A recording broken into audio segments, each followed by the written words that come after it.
Some of your favorite rock stars had to get smart with their money once they knew that it was never going to last forever. The best way to make the most amount of money is downsize. Stop spending money. But like a lot of things, it's easier said than done. If you think fame gets to people's heads pretty fast, you have no idea what real fortunes do to a person. Here are 20 rock stars who could boast of 8-figure digits that went broke instantly. Starting our list is Kiss's very own Gene Simmons. The Demon wasn't just a bassist. He was the business architect of one of rock's most profitable empires. At the height of Kiss's 70s merchandising frenzy, they generated an estimated $100 million in revenue, making Simmons incredibly wealthy. He was notoriously frugal. While his bandmates, Ace Frehley and Peter Criss, were destroying fortunes in excess, Simmons was saving and investing, even reportedly living with his mother well into Kiss's success to cut costs. You wouldn't be wrong to think that someone like Gene Simmons could never go broke, but that's where you got it very wrong. You see, Simmons was very business-oriented. If there was a chance to invest in something, he was sure to put his money where his mouth was, but sometimes some ventures didn't work out. And after having quite a few failed ventures and lawsuits, he was closer to bankruptcy than he was to a 7-figure income. But he's not the only one who suffered this fate. At number 19, we have Bret Michaels, the lead singer of Poison. It's hard to imagine ever going bankrupt when you've sold over 50 million records worldwide, building a legacy on party anthems and power ballads. But on the path to riches and fortune, you can end up a victim of misfortune. While not bankrupt, Michaels faced a near-fatal financial and health crisis in 2009. After performing at the Tony Awards, a descending set piece struck him, causing a broken nose, and he later claimed, contributing to the life-threatening subarachnoid hemorrhage he suffered months later. Michaels sued the Tony Awards and CBS for negligence and damages, alleging the incident nearly killed him and ruined his ability to tour. The confidential settlement, reportedly a significant payout, was a crucial financial recovery after a physical trauma that could have ended his life and his career. But what doesn't kill you definitely doesn't make you stronger. Just ask artist number 18 is Chad Kroeger, having tasted global success from hits like How You Remind Me and Photograph with Nickelback. Kroeger became a multimillionaire, the face of a corporate rock machine. At the height of their career, Nickelback was one of the highest-earning bands in the world, generating massive revenue from global tours and staggering album sales. Kroeger's net worth was easily in the tens of millions. While Kroeger himself never suffered the public financial collapse of many rock legends, a catastrophe nearly bankrupted the band's touring business. In 2015, over 60 North American and European tour dates were canceled due to Kroeger needing surgery for a vocal cord cyst. The band filed a massive $13 million insurance claim for lost income. However, the insurer, Lloyd's of London, sued, alleging that Kroeger had failed to disclose a pre-existing medical condition, which would have invalidated the policy.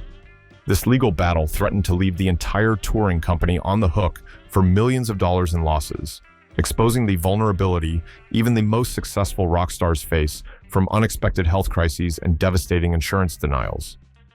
While you can't exactly blame Chad for his misfortune, a lot of artists still have a hand in their downfall. Coming in at number 17 is Sid Vicious. Despite being the face of the movement that changed music forever, Vicious was financially destitute. His tenure in the band was short-lived. His royalties were minimal due to his lack of songwriting credits, and his life was spiraling into chaos, fueled by bad habits. Vicious's loss was the fortune he never had. By the time he was arrested for the alleged crime of taking his girlfriend's life, he was entirely dependent on friends and his manager, Malcolm McLaren. When he lost his life from an overdose in 1979 at age 21, his reported estate was only about $100,000. The enduring image of the punk icon isn't one of riches, but of a young man who died tragically, with nothing but a broken legacy and a shocking lack of money to show for his global fame. Number 16, Don McLean. What really made him rich was his ownership of the publishing rights to American Pie, an asset that generated hundreds of thousands of dollars annually. In 2015, he capitalized on this by selling the original manuscript for a staggering $1.2 million. But here's the problem. He only ever really got rich off American Pie. He just had a hit song, not a publishing catalog that would see him set for life. McLean's most significant financial and reputational loss came from a tragic and dark personal scandal. In 2016, his wife filed for divorce, alleging years of domestic abuse that led to his arrest and a high-profile plea deal. The ensuing legal battle cost him millions in fees and settlements. The divorce concluded with a massive payout. His ex-wife received a reported $10 million in the settlement. This catastrophic divorce effectively wiped out the entirety of the wealth he had amassed outside of his core musical copyrights, leaving him with immense debt and a tarnished legacy. Sitting at number 15 is Meatloaf. Born Michael Liede, he was the voice behind Bat Out of Hell, one of the best-selling albums of all time. His theatrical style made him a global phenomenon in the late 70s. Bat Out of Hell sales should have made him set for life. However, his success was followed by a devastating mental breakdown and a brutal, protracted legal war with his longtime creative partner, Jim Steinman. In 1983, facing an onslaught of 45 lawsuits from Steinman over music rights, which totaled an estimated $80 million in claims, Meatloaf's financial foundation crumbled. He spent all his spare cash, including his retirement fund, on defending himself, ultimately hiring 11 lawyers who racked up a £750,000 bill. The only way out was to file for Chapter 7 bankruptcy, forcing him to sign away all his assets and royalties to settle the staggering debts. He later accused Sony of deliberately undercounting album sales to withhold royalties, illustrating how he spent decades fighting to recover the millions he'd earned. Number 14, Randy Travis. With a music career that started in the 80s, he was a multimillionaire 2 decades later, as he had amassed a career fortune estimated at $36 million. His decades of success were managed entirely by his wife, Lib Hatcher, a professional partnership that was both the foundation of his career and, ultimately, the source of its ruin. When their marriage dissolved in 2010, the financial separation became a bloodbath. Travis sued Hatcher, alleging she systematically embezzled and mismanaged his money for years, stripping bank accounts, investments, and royalties, a charge Hatcher fiercely denied. The resulting legal chaos and divorce settlement drained Travis's fortune, leaving him financially crippled. At number 13, we have George Michael. Even amongst his peers, George Michael stood out.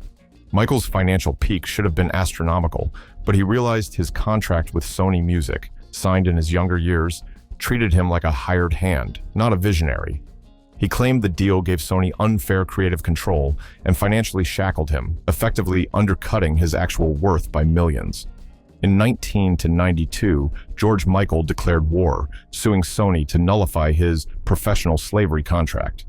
He lost the 1994 court case, a defeat that cost him millions in legal fees, and more critically, 4 years of prime career momentum while he refused to record new music. While he never filed for bankruptcy, the emotional, creative, and financial toll of that battle was a self-inflicted near-fatal wound to his career, proving that even a global icon can be nearly broken by the fine print of corporate greed. 12th spot belongs to Leonard Cohen. Cohen assumed his life was financially secure, built on 5 decades of royalties and shrewd investments, valuing his retirement fund at over $5 million. This was the quiet nest egg meant to support his contemplative life. In 2005, a devastating discovery pulled him back to the material world. His longtime personal manager and confidant, Kelly Lynch, had systematically emptied his bank accounts, retirement fund, and real estate holdings, leaving him with a few $1,000s. Cohen was virtually penniless. He won a $9 million civil judgment against Lynch, but she vanished, forcing the 70-year-old artist to embark on a worldwide touring marathon to earn his life back, leading to a late career triumph born from total financial devastation. But sometimes, people end up chasing the fortunes they once had. Coming in at number 11, we got Motley Crue's Vince Neil. At the height of Motley Crue's dominance, Neil was a millionaire, commanding massive tour payouts. However, the tragic passing of his 4-year-old daughter in 1995 sent him into a profound spiral of depression and addiction, which destroyed his judgment and finances. By 1998, Neil was forced to declare Chapter 7 bankruptcy, the type where you're in so much debt that you start selling your most valuable items. But here's the thing. Vince was sure he would get his fortune back. He sued his manager, Bert Stein, for $30 million, claiming Stein exploited his state by enabling his bad habits and stealing his concert, book, and merchandising proceeds for over a decade. He was left so underwater that he filed for a second bankruptcy, Chapter 11, in 2009. This meant only one thing. The court ruled that Stein was not responsible for his misfortune. Neil's legal and personal wreckage confirmed the brutal reality. Even a rock god can become utterly dependent and lose everything when betrayed by the people they trust most. Halfway through our list, and we have the infamous Jerry Lee Lewis. With chart-topping hits like Great Balls of Fire, he reached the staggering heights of 19 to 58, commanding a salary of $10,000 per night, a fortune that made him one of music's richest stars. He had it all, but given the conditions of his marriage, he was somebody that the public could no longer pay attention to.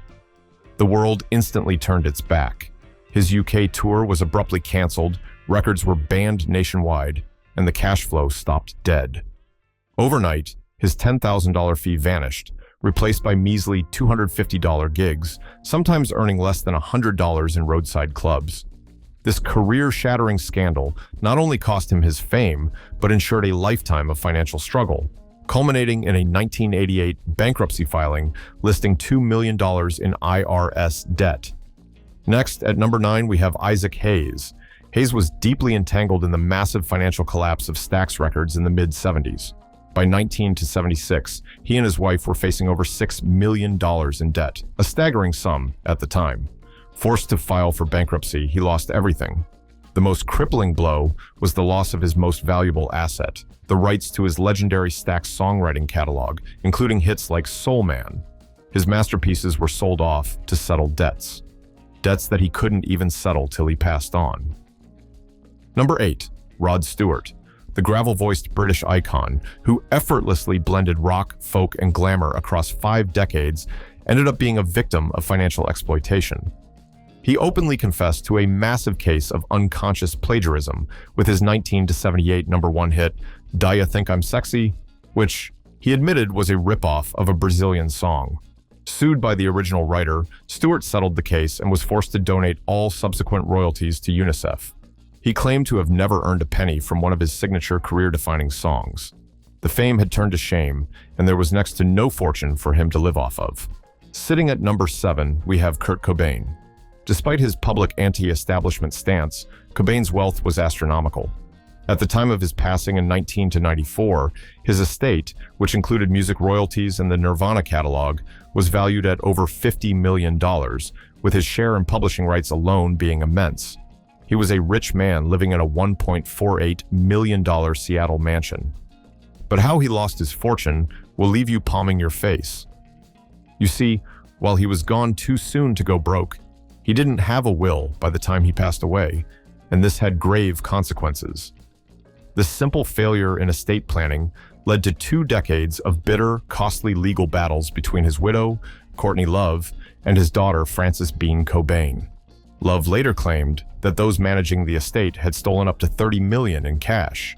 Now for number 6, Mark McGrath. As the spiky-haired, sunglass-wearing frontman of Sugar Ray, he made sure he kept the band very relevant and reeled in a lot of money for them. At the height of his career with platinum records and MTV fame, McGrath commanded substantial royalties and fees. While details on the musician Mark McGrath's bankruptcy are niche, he has frequently discussed the volatile nature of the industry and how quickly the money disappears. In a stark example of financial mismanagement, he has admitted that when the band's success cooled off, he was forced to take any gig possible, and his finances became so strained that he was 3 months away from selling everything to pay the bills. We're at the last 5 names now, so you know that it's about to get real, heartbreakingly broke. Now with the last 5 rock stars, starting with George Harrison. He was the quiet Beatle. George Harrison, the spiritual soul and lead guitarist of the most famous band on earth. Though often overshadowed, his songwriting brilliance exploded post-Beatles with the monumental 1970 triple album, All Things Must Pass, cementing him as a global solo superstar. This success gave him a peak, placing him as one of the world's most successful musicians. But Harrison was plagued not by reckless spending, but by catastrophic business failures. Seeking to fund projects like Monty Python's Life of Brian, he co-founded Handmade Films. This company, tragically, bled him dry. His shady business partner, Dennis O'Brien, was eventually sued for over $16 million in missing funds, leaving Harrison to shoulder the company's crushing losses. By the early 90s, Harrison was staring into the financial abyss. Reports from the time stated he was on the verge of bankruptcy. Rich in assets, like his Friar Park estate, he was completely out of liquid cash, desperate for money to pay tax debts. This desperation is the main reason he broke his 20-year vow, reluctantly agreeing to reunite with Paul and Ringo for the Beatles anthology. It was the ultimate payday to save himself from ruin. Now, number 4, Dee Snider. Aside from his music, he famously testified before the U.S. Senate in 1985 to defend rock music from censorship, becoming an iconic, rebellious figure. When grunge dominated the 90s, the market for hair metal evaporated almost overnight. Snider was crushed by changing tastes, bad investments, and an inability to downsize his rock star spending. He was forced to file for double bankruptcy, and by 1995 was flat broke. Snider recalled the humiliation of riding a bicycle to a desk job for minimum wage, leaving a thrift store so no one would recognize him, and realizing he couldn't afford to buy his kids a piece of candy. But what's worse than losing it all is losing it all to people who thought they were your friends. And that's what happened to this next person. Coming in at number 3, we have Axl Rose. Rose's peak wealth was enormous, but his career trajectory was constantly derailed by internal conflict and legal warfare. His decades-long struggle to release the Chinese Democracy album was a notorious financial sinkhole, costing Geffen Records over $13 million. Rose faced multiple major legal battles over music, but the most financially damaging was a war with former manager Irving Azoff, whom he countersued for a staggering $5 million in damages. Rose claimed Azoff had deliberately sabotaged his career and the Chinese Democracy tour to force him into reuniting the original Guns N' Roses lineup. In essence, he was saying he was blackmailed, coerced, and forced to do something he wouldn't have, and this cost him his career. The cost of endless litigation, combined with the catastrophic delay of new material, represented a multi-million-dollar financial drain that left Axl Rose isolated, facing millions in personal legal expenses, and a reputation constantly hovering on the brink of financial and creative collapse. And at number 2, we have someone who also shared in Axl's money misfortune, Slash. Estimated at nearly $90 million, Slash's fortune seemed secure until his 2014 divorce. California's community property laws meant his massive earnings were split with his wife, Perla Ferrar, who had been with him through most of his solo career and the lucrative Guns N' Roses reunion planning. The divorce settlement was financially ruinous. Slash was ordered to pay a lump sum of $6.6 million and a staggering $100,000 per month in spousal support, plus $39,000 per month in child support. Most shockingly, his ex-wife was also entitled to a cut of his future earnings, collecting 1.8% of his income until 2036. This colossal financial obligation, totaling millions per year for decades, was a catastrophic hit that proved that in the end, nothing rocks harder than a divorce lawyer. But that's still not as absurd as the story about how the last person on this list got broke. And at number 1, we have the incredible and infamous Ozzy Osbourne. The Prince of Darkness shared his empire and fortune with his wife Sharon. Heck, she helped him make it bigger. But his finances weren't always this beautiful fairy tale. During Black Sabbath's peak in the early 70s, the band was selling millions of records and touring relentlessly, yet the members remained poor. The band realized they were being fleeced by their manager, Patrick Meehan, who shielded them from their own finances. Guitarist Tony Iommi noted that they were forced to work in the studio while signing all these affidavits, leading them to name their 1975 album Sabotage because they felt their career was being sabotaged by people ripping them off. Despite selling out arenas, Ozzy and the band were constantly scraping by, realizing their millions in royalties had vanished into their manager's pockets. It was a massive financial fraud that cost him the wealth of his first legendary career. There you have it, 20 rock stars who went flat broke in almost no time. Who do you think had the saddest reason for losing their money, and who do you think was just not wise enough to preserve their wealth? Let us know your thoughts in the comments section. And don't forget to like this video and smash that subscribe button, or you'll end up more broke than your favorite rock stars.